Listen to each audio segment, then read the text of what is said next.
Abdullah says, there's a video on the internet where you said 2 to 3% of alcohol in a drink is okay and halal. Is this true?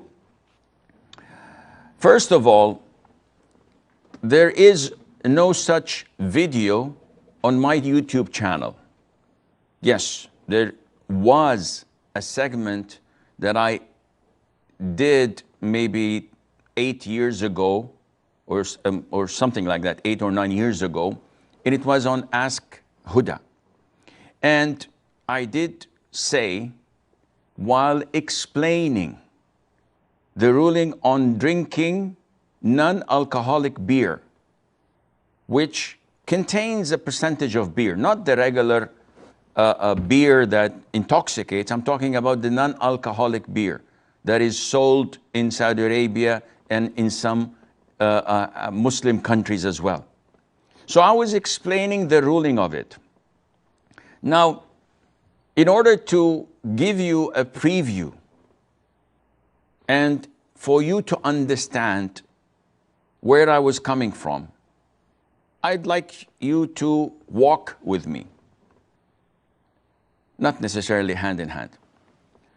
First of all, what is the ruling on food, drinks, clothes we wear?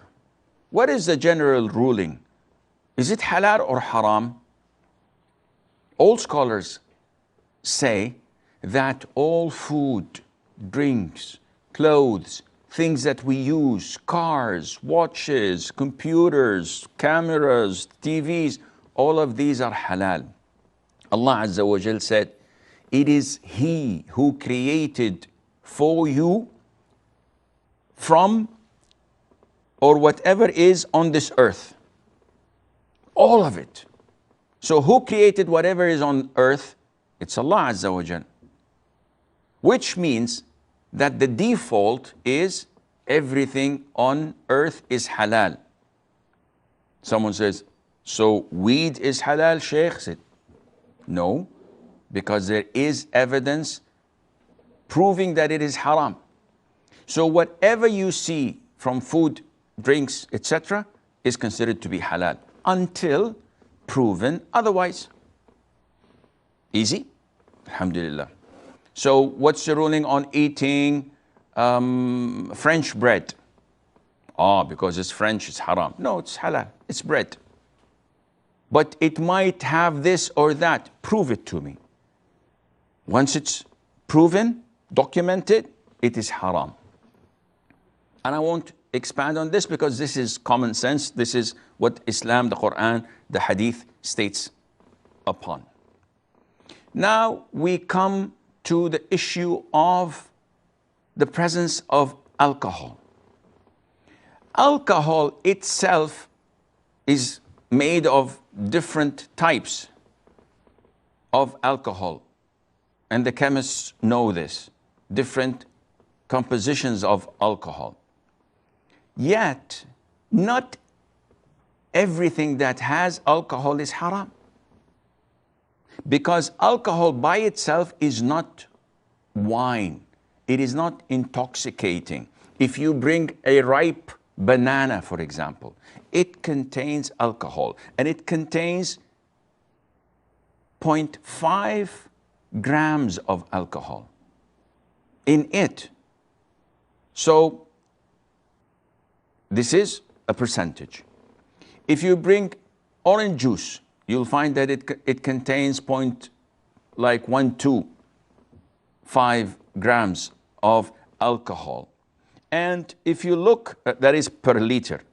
And if you look at the burger buns, such burger buns contain 1.28 grams per every 100 grams of it. So does this make it haram? How would I know? Very simple. As a mufti, as someone who's talking about Islam, halal and haram, we go to the Quran and to the Sunnah. The Quran totally prohibits intoxicants that would not make you know what you say. And this is one of the degrees of prohibiting intoxicants and wine, that you should not pray while you are in the state of intoxication, so that you would be aware of what you're saying.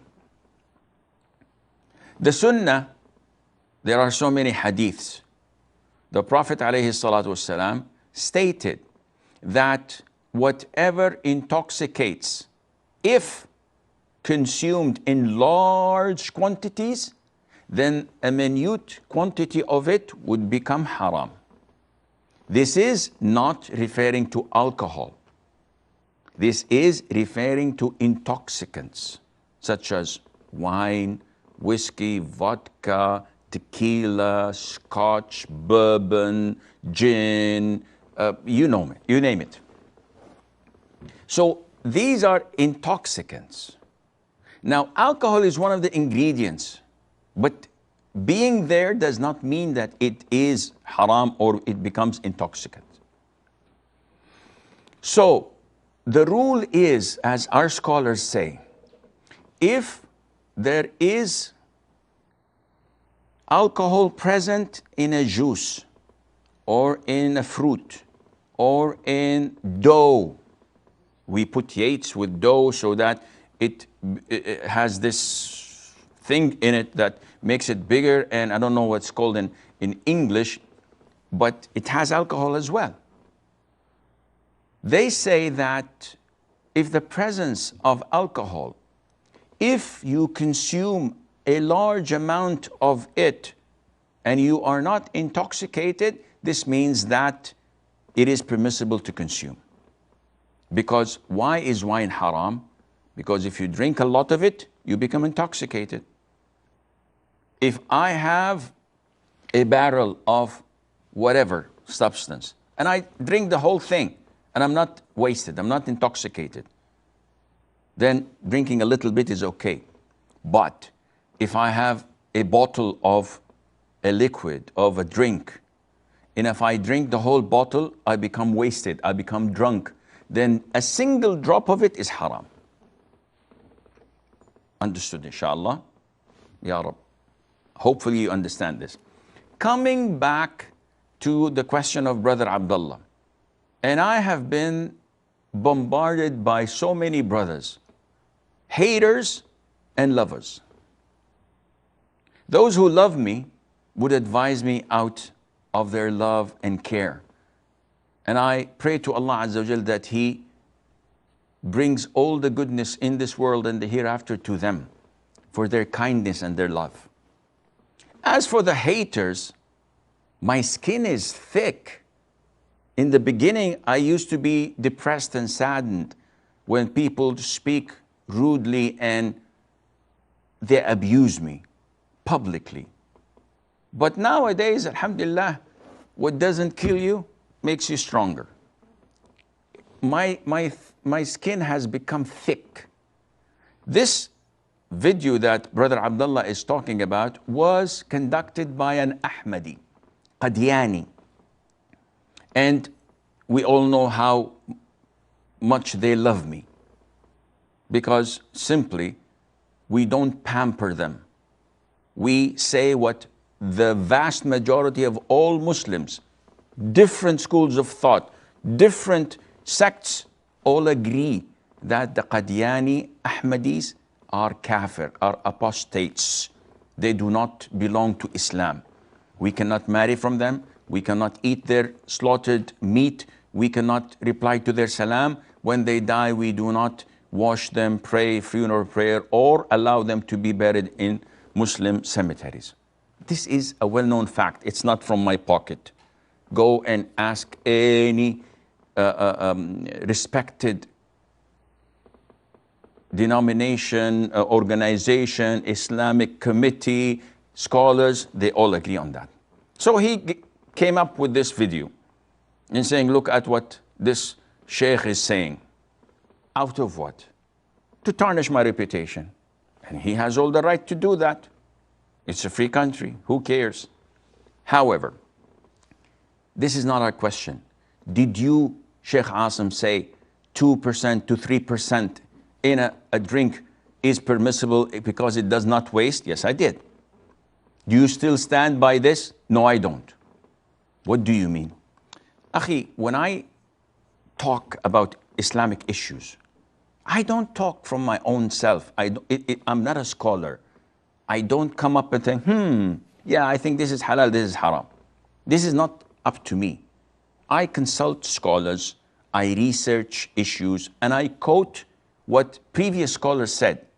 I'm not someone who comes all of a sudden and says, Eureka, I came up with something no one else had ever spoken about. I'm the first one to, I don't know how the companions did not figure it out. I don't know how the scholars of Islam did not figure it. This is nonsense.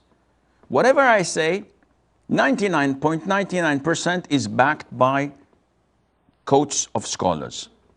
So 2 to 3%, where did you get it from, Sheikh Asim? I got it from Sheikh Muhammad ibn Salih al-Uthaymeen. And it's on YouTube, and it's in his books, and in his fatwas. This is what he said, that exactly as I explained to you, the presence of alcohol does not necessarily mean that it is intoxicating. However, if a drink such as non-alcoholic beer, which we have in our country, and there's Barbican, there's Musi, there's different kinds of such beer, and he said if it has 1%, 2%, or 3%, this does not intoxicate. So I quoted what the Sheikh said. Now, is it true or not? This is not to me to decide. I have given you the Islamic verdict, which segregates between wine and intoxicants and other foods and drinks that contain alcohol. How would we know? If consuming a lot of it intoxicates you, then this means it is considered to be wine, it's haram. If it doesn't, then drinking a little or a lot doesn't make any difference because it will not intoxicate you. Now, what is the percentage? This is something for the scientists, for the experts to come and say. Some of them, till date, after researching, say that 2.2 grams or around this ratio does not intoxicate. Some say no. The max is 0.5% in a liter or something, or less than that, in 100 milliliter. So it is an issue that scientists, doctors should contribute in. The principle is the same.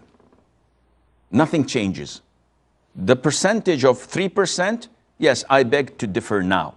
This was an exaggeration. Sheikh, how dare you quote something you're not sure of? Sue me.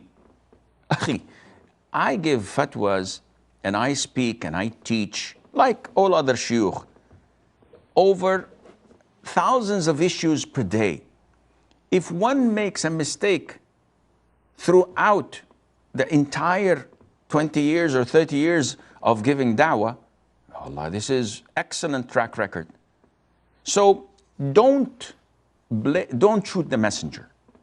Don't discredit someone just because he made a mistake or two. We can list so many mistakes of great scholars of Islam, great imams of Islam, but this doesn't discredit them. And it's not fair to only point out a single mistake in an ocean of goodness and of correct aqidah, correct fiqh issues, correct fatwas, correct advices, and you just come to one single thing. So, to sum things up, fairness is part of our religion. Allah Azza wa Jal tells us in the Quran, which the Qadianis don't believe in, if you hate a people, you must be fair, and your hatred must not make you transgress. This is what we as Muslims are obliged to do. So going back to the issue, I've talked about this so many times. I'm getting old, I'm getting tired. I hope this explains to you that everything is halal until proven otherwise. When we have this drink that has percentage of alcohol, you have to look whether consuming, if I consume of the local beer, non-alcoholic beer that we have here in Saudi Arabia, a full pack, a 6-pack, nothing would happen. You have to go to visit the loo every 5 minutes, but nothing would intoxicate you because it does not intoxicate. And I hope this answers your question.